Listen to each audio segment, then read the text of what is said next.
দিনের বাছাই করা খবর নিয়ে হেডলাইন্স কলকাতা। নমস্কার, আমি সিঞ্জিনী। সারা দিনের বাছাই করা খবর নিয়ে আপনারা দেখছেন হেডলাইন্স কলকাতা। ভর দুপুরে ফের মেট্রোয় আত্মহত্যা, ব্যাহত পরিষেবা। এদিন দুপুর 12টা বেজে 45 মিনিট নাগাদ কবি সুভাষগামী মেট্রো শোভাবাজার সুতানুটি স্টেশনে ঢুকতেই লাইনে ঝাঁপ দেন এক তরুণী। তড়িঘড়ি লাইনের বিদ্যুৎ সংযোগ বন্ধ করে দেওয়া হয়। প্রাথমিকভাবে জানা গিয়েছে মৃত্যু হয়েছে ওই তরুণীর। ঘটনার জেরে ব্যাহত মেট্রো পরিষেবা, প্রবল ভোগান্তির শিকার আম জনতা। এবার ডাক্তারদের পরীক্ষা নিয়ে কড়া রাজ্য সরকার। হবে পরীক্ষার লাইভ স্ট্রিমিং, হলে থাকবে সিসি ক্যামেরার নজরদারিও। 21শে অক্টোবর জুনিয়র ডাক্তারদের সঙ্গে মুখ্যমন্ত্রী মমতা বন্দ্যোপাধ্যায়ের বৈঠকে পরীক্ষা ব্যবস্থায় অস্বচ্ছতার অভিযোগ উঠেছিল। মমতা বন্দ্যোপাধ্যায় হুঁশিয়ারি দিয়েছিলেন পরীক্ষায় কাউকে ঘাড় ঘোরাতে দেওয়া হবে না। সেজন্যই জুনিয়র ডাক্তারদের পরীক্ষার লাইভ স্ট্রিমিং বা সরাসরি সম্প্রচারের ব্যবস্থা করা হবে। পশ্চিমবঙ্গ স্বাস্থ্য বিশ্ববিদ্যালয় কেন্দ্রীয়ভাবে ওই সম্প্রচারের ব্যবস্থা করছে। বিশ্ববিদ্যালয় কর্তৃপক্ষ সম্প্রচার দেখতে পাবেন। সেই সঙ্গে প্রত্যেকটি পরীক্ষা কেন্দ্রে সিসি ক্যামেরার নজরদারিও থাকবে। পরীক্ষার্থীদের দুটি সারির মাঝে অন্তত 36 ইঞ্চি জায়গা ফাঁকা রাখতে হবে। ক্রমিক নম্বর অনুযায়ী পরীক্ষা হলে বসতে হবে পরীক্ষার্থীদের। পরীক্ষার শুরু থেকে শেষ পর্যন্ত ক্যামেরা বন্দী হবে। সেই ফুটেজ 1 বছরের জন্য সংরক্ষণ করে রাখবেন কর্তৃপক্ষ। স্বাস্থ্য বিশ্ববিদ্যালয়ের কর্তাদের সঙ্গে বিভিন্ন মেডিকেল কলেজের অধ্যক্ষ বা ডিরেক্টরদের বৈঠকে এই সিদ্ধান্ত নেওয়া হয়েছে। পরীক্ষা ব্যবস্থার স্বচ্ছতা আনতে রাজ্য সরকারের এই উদ্যোগকে স্বাগত জানাচ্ছে West Bengal junior doctors front. তবে এই প্রক্রিয়া কতটা কার্যকরী হবে তা নিয়ে সংশয় রয়েছে জুনিয়র ডাক্তারদের। আরজি করে নির্যাতিতা মহিলা চিকিৎসকের পরিবারের সঙ্গে বৃহস্পতিবার দেখা করতে গিয়েছিলেন জুনিয়র ডাক্তারদের প্রতিনিধিরা। প্রায় 4 ঘন্টা নির্যাতিতার বাড়িতে ছিলেন তারা। সেখান থেকে বেরিয়ে জুনিয়র ডাক্তারদের প্রতিনিধি দেবাশিস হালদার জানান, ফেল করার মতো ডাক্তারি পড়ুয়া তারা চান না যারা পরীক্ষায় 10 পাওয়ার যোগ্য, তারা যেন 100 না পেতে পারে। এটি যদি সত্যি সরকার করতে পারে তা অবশ্যই ভালো। এদিকে আগামী 9 নভেম্বর আন্দোলনরত জুনিয়র ডাক্তারদের বেশ কিছু কর্মসূচি রয়েছে। কলেজ স্কয়ার থেকে ধর্মতলা পর্যন্ত মিছিল রয়েছে। বিভিন্ন মেডিকেল কলেজে দ্রোহের গ্যালারি প্রদর্শনীর আয়োজন করা হচ্ছে ওই দিন।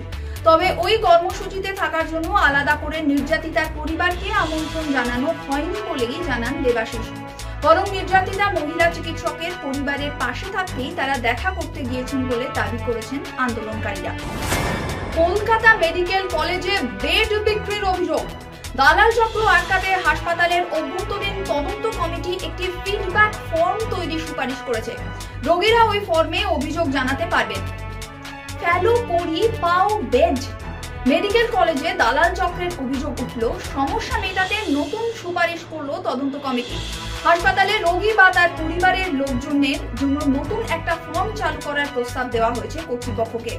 ওই ফর্মের মাধ্যমে বেড বিক্রি সংক্রান্ত অভিযোগ সহজেই জানাতে পারবেন রোগীর আত্মীয়রা। অর্থাৎ হাসপাতালের কোনো বিভাগে কোনো রোগীর কাছে টাকার বিনিময়ে শয্যা পাইয়ে দেওয়ার প্রতিশ্রুতি দেওয়া হলে ফর্মের মাধ্যমে অভিযোগ জানাতে হবে। বেড নিয়ে দুর্নীতি ঠেকাতে এই ফর্ম কাজে লাগবে বলে আশাবাদী জুনিয়র ডাক্তাররা। শরীরে কিছু একটা ইনজেক্ট করা হয়েছিল, ঝাড়গ্রামের চিকিৎসকের মৃত্যুতে বাড়ছে রহস্য।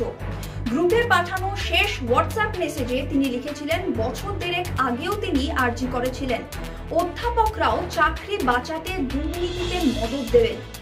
ঝাড়গ্রামের লজের ঘর থেকে উদ্ধার হয়েছে মেডিকেল কলেজের সিনিয়র রেসিডেন্ট দীপ্র ভট্টাচার্যের দেহ। চিকিৎসকদের হোয়াটসঅ্যাপ গ্রুপে তার পাঠানো মেসেজ ঘিরে জল্পনা বেড়েছে আরো। থ্রেট কালচারের বিরুদ্ধে যিনি সরব হয়েছিলেন সেই দীপ্র তার শেষ মেসেজেও লিখে গিয়েছেন থ্রেট কালচারের কথা। এবার সামনে এলো তার ময়না তদন্তের রিপোর্ট। রহস্য আরো ঘনীভূত হলো। বৃহস্পতিবার রাতেই ময়না তদন্তের প্রাথমিক রিপোর্ট সামনে আসে। সেখানে বলা হয়েছে ওই চিকিৎসকের শরীরে কোনো কিছু একটা ইনজেক্ট করা হয়েছে, যার জন্য মাল্টি অর্গান ফেলিয়ার হয়ে মৃত্যু হয়েছে দীপ্র। এখনো ময়না তদন্তের পূর্ণাঙ্গ রিপোর্ট আসেনি। রিপোর্ট সামনে এলে মৃত্যুর কারণ আরো স্পষ্ট হবে বলে মনে করা হচ্ছে। গ্রুপে পাঠানো শেষ হোয়াটসঅ্যাপ মেসেজে তিনি লিখেছিলেন, যদি আন্দোলনরত ডাক্তারদের ফেল করিয়ে দেওয়া হয় বা কেউ থ্রেট দেয় তাহলে সেই ব্যক্তিকে আমার আত্মা তাড়া করে বেড়াবে, ছিন্ন ভিন্ন করে দেবে। আবাস যোজনার টাকা ঢুকেছে অন্য অ্যাকাউন্টে, মানল রাজ্য। ইচ্ছাকৃত জালিয়াতি বলল হাইকোর্ট। প্রধানমন্ত্রী আবাস যোজনার টাকা নিয়ে দুর্নীতির অভিযোগ উঠেছে ক্যানিং 1 নম্বর ব্লকের ইটখোলা গ্রাম পঞ্চায়েতে। মামলাকারী 5 জনের টাকাই ভুল অ্যাকাউন্টে গিয়েছে বলে অভিযোগ ওঠে। আবাসে দুর্নীতির বাসা, এই অভিযোগে উত্তাল হয়েছে বাংলা। বিতর্কের জেরে বারবার বিজেপি নিশানা করেছে তৃণমূল তথা রাজ্য সরকারকে। তৃণমূল বারবার অভিযোগ অস্বীকার করেছে। এবার খোদ রাজ্য সরকারই কলকাতা হাইকোর্টে মেনে নিল যে অনিয়ম হয়েছে। বিচারপতি রবি কিষাণ কাপুরের বেঞ্চে রাজ্যের আইনজীবী স্বীকারও করে নিয়েছেন আবাসে দুর্নীতির অভিযোগের কথা। বিএড কলেজের দুর্নীতির জন্য ছেলেমেয়েরা বাইরে চলে যাচ্ছে। বিএড কলেজ মামলায় মন্তব্য আদালতে। বিএড কলেজগুলিতে কি ধরনের পরিকাঠামো থাকতে হবে তা নিয়ে নির্দিষ্ট গাইডলাইন রয়েছে national council for teacher education NCTE. তা সত্ত্বেও বহু বিএড কলেজে চলছে নির্দিষ্ট গাইডলাইন না মেনে। বাবা সাহেব আম্বেদকর বিশ্ববিদ্যালয়ের অধীনে একাধিক বিএড কলেজের বিরুদ্ধে এমনই অভিযোগ তুলে জনস্বার্থ মামলা দায়ের করেছে কলকাতা হাইকোর্টে। সেই সংক্রান্ত মামলাতে উপাচার্যের ভূমিকা নিয়ে ক্ষোভ প্রকাশ করলেন কলকাতা হাইকোর্টের প্রধান বিচারপতি টি.এস. শিবজ্ঞানম। এই মামলায় উপাচার্যকে অবিলম্বে পদ থেকে সরিয়ে দেওয়া উচিত বলে মন্তব্য করলেন প্রধান বিচারপতি। এর পাল্টা বিচারপতিকে আক্রমণ করে কুণাল ঘোষ বলেন, উনি রাজ্যের ইতিহাস ভূগোল জানেন না, বাইরে থেকে বদলি হয়ে এসেছেন। অন্যদের কাছ থেকে ইতিহাস ভূগোলটা জেনে নেওয়া জরুরি। কলকাতা হাইকোর্টের প্রধান বিচারপতি টি.এস. শিবজ্ঞানম সম্পর্কে এমনটাই মন্তব্য করেছেন তৃণমূল নেতা কুণাল ঘোষ। ছট পুজোকে সামনে রেখে দেদার শব্দবাজি ফাটলো দক্ষিণ কলকাতার ফুসফুস রবীন্দ্র সরোবরের চারপাশে। কোথাও ফাটলো শব্দবাজি, কোথাও ডিজে বক্সের ব্যাপক শব্দ কান ঝালাপালা করে দিল স্থানীয় বাসিন্দাদের। নীরব দর্শক থাকলো পুলিশ। যৌন নিগ্রহে রক্তাক্ত 4 বছরের কন্যা, চকলেটের লোভ দেখিয়ে চলছে নির্যাতন। মুর্শিদাবাদের লালবাগে 4 বছরের শিশু কন্যাকে যৌন নিগ্রহের অভিযোগ উঠল দাদার বন্ধুর বিরুদ্ধে। অভিযুক্ত 15 বছরের কিশোরকে গ্রেফতার করেছে পুলিশ। পক্সো আইনে মামলা রুজু করা হয়েছে তার বিরুদ্ধে। সাগরে আবার তৈরি হতে পারে নিম্নচাপ। উত্তরে হাওয়ার দরজা খুলবে কবে থেকে জানালো হাওয়া অফিস। আলিপুর আবহাওয়া দপ্তর জানিয়েছে, উত্তর পূর্ব বঙ্গোপসাগর এবং সংলগ্ন আন্দামান সাগরে একটি ঘূর্ণাবর্ত তৈরি হয়েছে, তা নিম্নচাপে পরিণত হতে পারে। তারপর কোন দিকে এগোয় সেদিকে নজর রয়েছে হাওয়া অফিসের। তবে তার প্রভাব পশ্চিমবঙ্গের উপর কতটা পড়তে চলেছে তা এখনো স্পষ্ট নয়। আপাতত সাগরে রয়েছে ঘূর্ণাবর্ত। উত্তর এবং দক্ষিণবঙ্গের জেলাগুলিতে শুকনো আবহাওয়ার পূর্বাভাস দিয়েছে হাওয়া অফিস।